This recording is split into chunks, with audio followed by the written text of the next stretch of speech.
ಆದ್ಮೇಲೆ ಮರು ತಮ್ಮನ್ನ ಶಿಕ್ಷಣರಿಗೆ ಸ್ವಾಗತ. ಈ ಎರಡನೇ ಭಾಗದಲ್ಲಿ ಈಗ ಗ್ರಾಮ ದೇವತೆ ಬದಲಾಗಿ ಚರ್ಚೆ ಮಾಡ್ತಾ ಇದ್ದೀವಿ. ಅದರ ಮುಂದುವರಿಕೆಯಾಗಿ ಮುಂದಿನ ಪ್ರಶ್ನೆ ನಮ್ಮ ಗುರುಗಳಿಗೆ, ಈ ಗ್ರಾಮ ದೇವತೆಯ ವೈಶಿಷ್ಟ್ಯಗಳೇನ್ರಿ?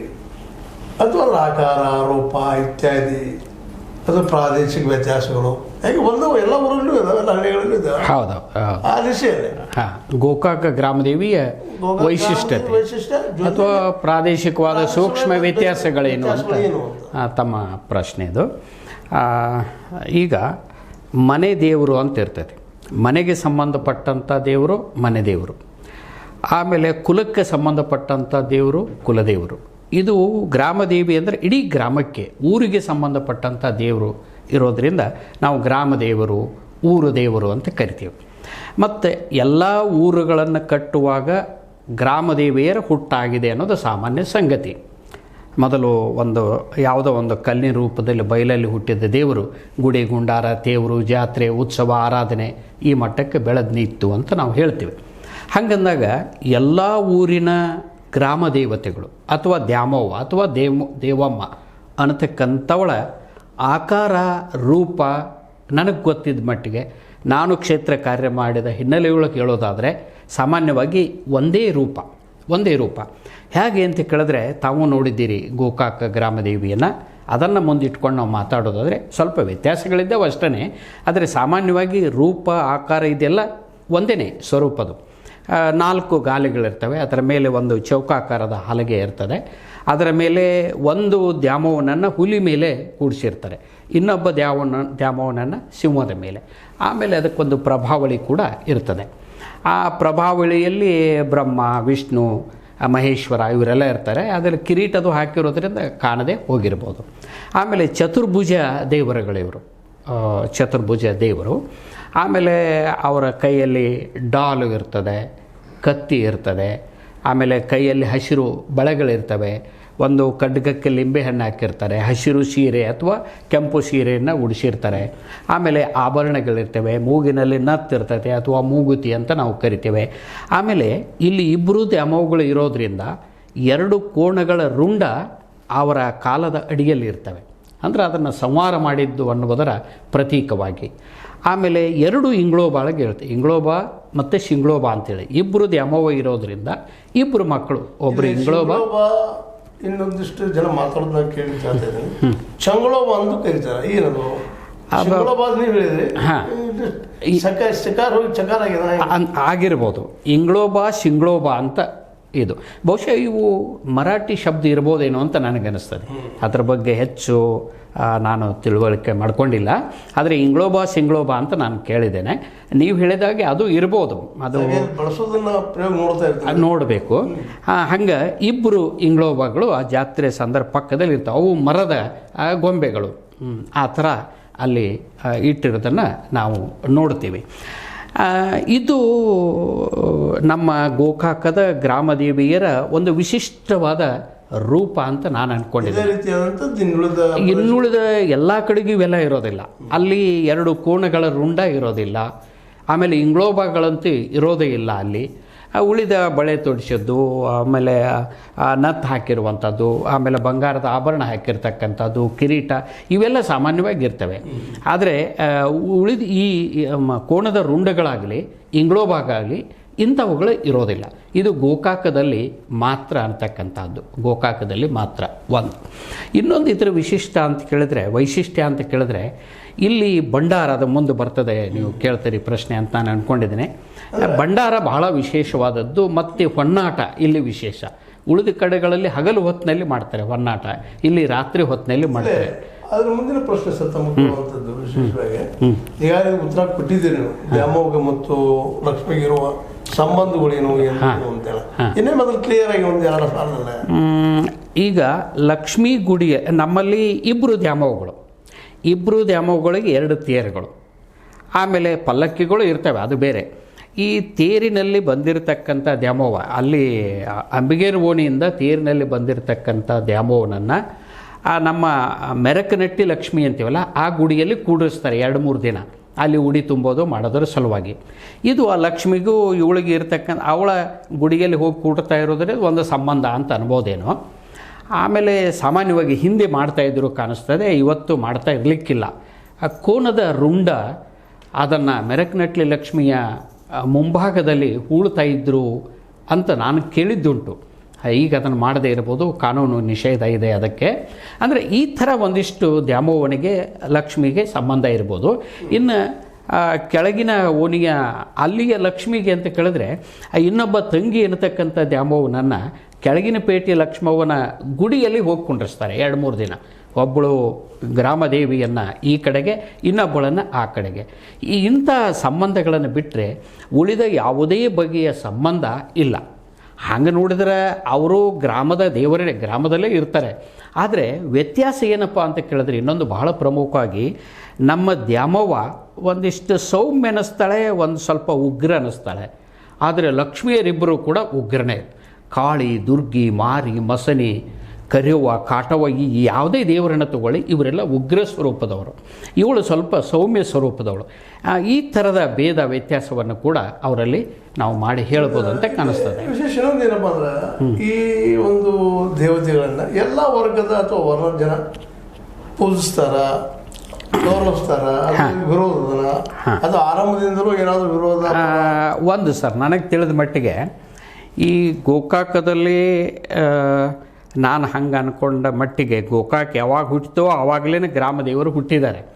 ಆದರೆ ಇದಕ್ಕೆ ದಾಖಲೆಗಳನ್ನು ಕೊಡೋದು ಭಾಳ ಕಷ್ಟ. ಯಾಕಂದರೆ ಪರಂಪರಾಗತ ವಿಚಾರಗಳಿಗೆ, ಜಾನಪದದ ವಿಚಾರಗಳಿಗೆ ಇತಿಹಾಸ ಕಟ್ಟೋದು ಕಷ್ಟ. ಅದಕ್ಕೆ ದಾಖಲೆಗಳು ಸಿಗೋದಿಲ್ಲ. ಅದಕ್ಕಾಗಿ ಮೌಖಿಕವಾಗಿ ಬಂದಂಥದ್ದು. ಆ ಹಿನ್ನೆಲೆಯಲ್ಲಿ 1914ರಲ್ಲಿ ಗೋಕಾಕು ಇದು ಪ್ರವಾಹದೊಳಗೆ ಸಿಲುಕಿಕೊಂಡಿರ್ತದೆ.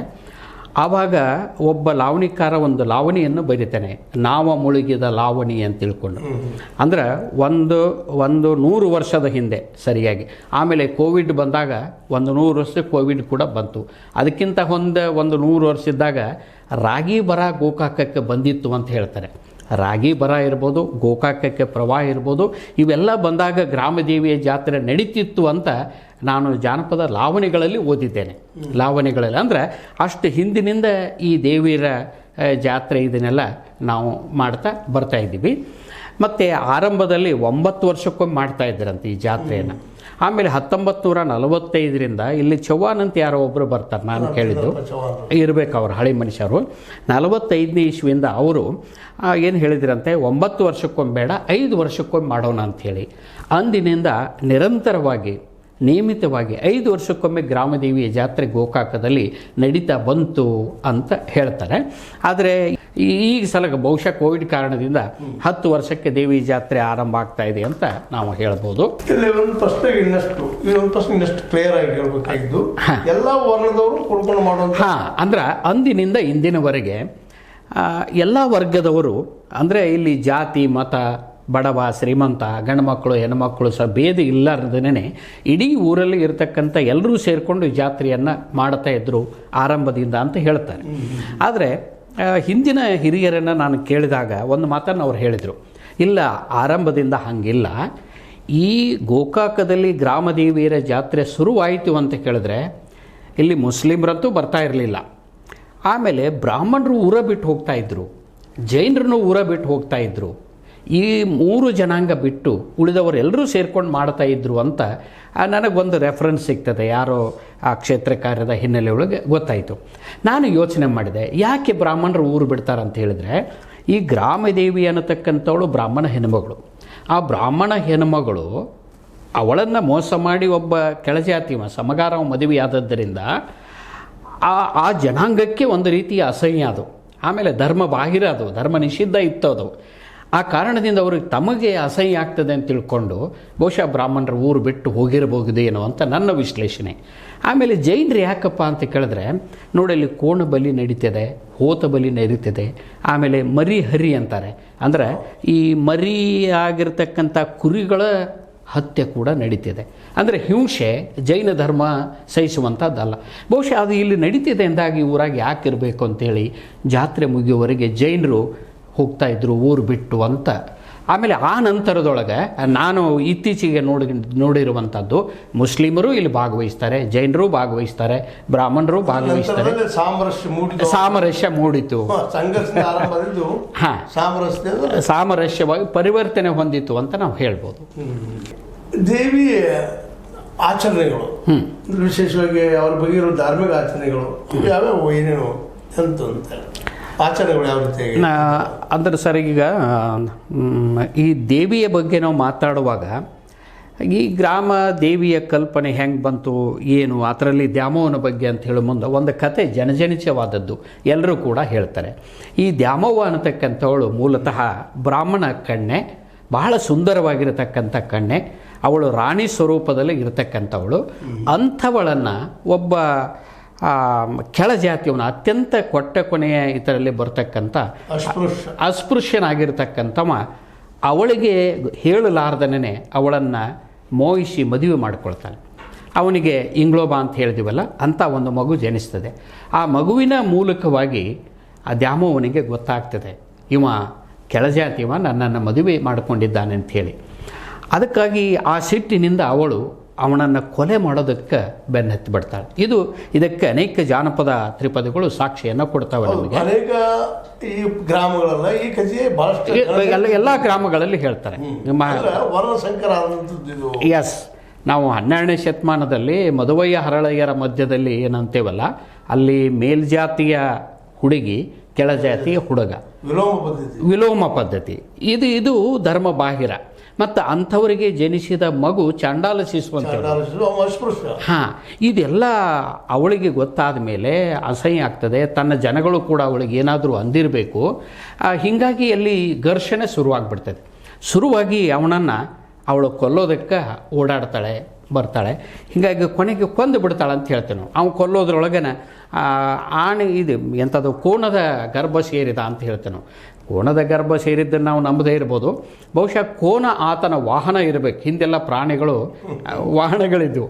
ಅದಕ್ಕೆ ಆ ಸಿಟ್ಟು ಅವನು ಸಿಗದೇ ಇದ್ದಾಗ, ಓಡೋದಾಗ ಆ ಸಿಟ್ಟಿನಿಂದ ಅವನ ಕೋಣ ಅವಳು ಕಡ್ದು ಹಾಕಿರಬೇಕು. ಇಲ್ಲ, ಆ ಕೋಣದ ಮರೆಯಲ್ಲಿ ಅವನು ಹೋಗಿರಬೇಕಾಗಿ ಏರಿ ಬಂದಾಗ ಕುಡುಗೋಲು ತಗೊಂಡು. ಇದೆಲ್ಲ ಜಾನಪದದಲ್ಲಿ ಭಾಳ ಅದ್ಭುತವಾಗಿ ಚಿತ್ರಿತ ಮಾಡ್ತಾರೆ ನಮ್ಮ ಜಾನಪದ ಜನ. ಕೊಡ್ಲಿ ಕುಡುಗೋಳು ತಗೊಂಡು ಬೆನ್ನ ಹತ್ಯಾಳ ಗೋಕಾಕ ನಾಡಿನ ಈ ದೇವಿ ಅಂತ ಬರ್ತದೆ. ಆಮೇಲೆ ಆ ಕೋಣದ ಶಿರವನ್ನೇ ಕಡ್ದು ಹಾಕ್ಯಾಳ ಅಂತ ಹಿಂಗೇನೋ ಬರ್ತೈತೆ ಅದು. ಹಾಗಾಗಿ ಅವ ಸಿಗದೇ ಇದ್ದಾಗ ಕೋಣನೇ ಅವಳು ಕಡ್ದು ಹಾಕಿಬಿಡ್ತಾಳೆ ಅಂತಕ್ಕಂಥದ್ದು ಇದು ಕತೆ. ಅಂದರೆ ಅಂತರ್ಜಾತಿ ವಿವಾಹವನ್ನು ಅವತ್ತು ಸಮಾಜ ಒಪ್ತಾ ಇರಲಿಲ್ಲ. ಅಲ್ಲಿ ತಮ್ಮ ಮಡಿವಂತಿಕೆಯನ್ನು ಪಾಲಿಸಿಕೊಳ್ಬೇಕಂತ ಕಾರಣದಿಂದ ಮುಂದೆ ಅವಳು ಇವನನ್ನು ಕೊಲೆ ಮಾಡಿದ್ಲು ಅಂದಾಗ ಆ ಜನ ಅವಳನ್ನು ಮೆಚ್ಕೊಂಡಿರಬೇಕು. ಅವಳು ದೇವತಾ ಸ್ವರೂಪ ತಾಳ್ಕೊಂಡಿರೋದಕ್ಕೆ ಸಾಧ್ಯತೆ ಇದೆ. ಆದ್ಮೇಲೆ ಇಲ್ಲಿವರೆಗೆ ಕೇಳ್ತಾ ಇದ್ದೀರೋ ಒಂದು ತಾರ್ಕಿಕ ಅಂತ್ಯಕ್ಕೆ ಬರ್ತಾ ಇದೆ. ಈ ಗ್ರಾಮ ದೇವತೆ ಒಂದೇ ಗ್ರಾಮ ಅಲ್ಲ, ಪ್ರತಿಯೊಂದು ಗ್ರಾಮದಲ್ಲಿ ನಡೆಯುತ್ತಿರುವಂಥ ಇಂಥದ್ದೇ ಕಥೆಗಳು ಇರ್ತಿರೋದು ಸ್ವಲ್ಪ ಹೆಚ್ಚುಗಳು ಇರ್ಬೋದು ಅಷ್ಟೇ. ಅಂತಕ್ಕಂಥ ಇನ್ನೂ ಅದ ಇದಿರಲ್ಲ, ಇನ್ನೂ ಸ್ವಲ್ಪ ಕುತೂಹಲ ಅದ, ಇಲ್ಲೇ ಇನ್ನೂ ಹುಡುಕಾಟ ಅದ. ಆ ಹುಡುಕಾಟನ ನಾವು ಮುಂದಿನ ಭಾಗದಲ್ಲಿ ಹೋಗುವಂಥದ್ದು. ಯಾಕಪ್ಪ ಅಂತಂದ್ರೆ ಕೇವಲ ಹುಡುಕಾಟ ಅಷ್ಟೇ ಅಲ್ಲ, ಇದರ ಸತ್ಯಕ್ಕೆ ಆಳು ಹಿಡಿಯುವಂಥ ಪ್ರಯತ್ನ ಮಾಡ್ತಾ ಇದ್ದೀವಿ. ಅದು ಸತ್ಯ ಹೌದು ಅನ್ನೋರಿಗೆ ವಿಚಾರ ಮಾಡುವಂಥದ್ದು. ಅದು ಇಲ್ಲಿವರೆಗೆ ಬಂದಿದ್ದು. ಇನ್ನು ಮುಂದಿನ ಭಾಗದಲ್ಲ, ನೆಕ್ಸ್ಟ್ 3ನೇ ಭಾಗದಲ್ಲಿ ಅದ್ರ ವಿವರಣೆ ಇರ್ತದೆ. ದಯವಿಟ್ಟು ತಾವು ಈ ದೃಶ್ಯವನ್ನು ಬಿಟ್ಟು ಹೋಗ್ಬೇಡ್ರಿ ಅಂತ ಹೇಳ್ತಾ, ಆದಮೇಲೆ ಇದು ನಿಮ್ಗೆ ಲೈಕ್ ಆಗ್ಬೋದು.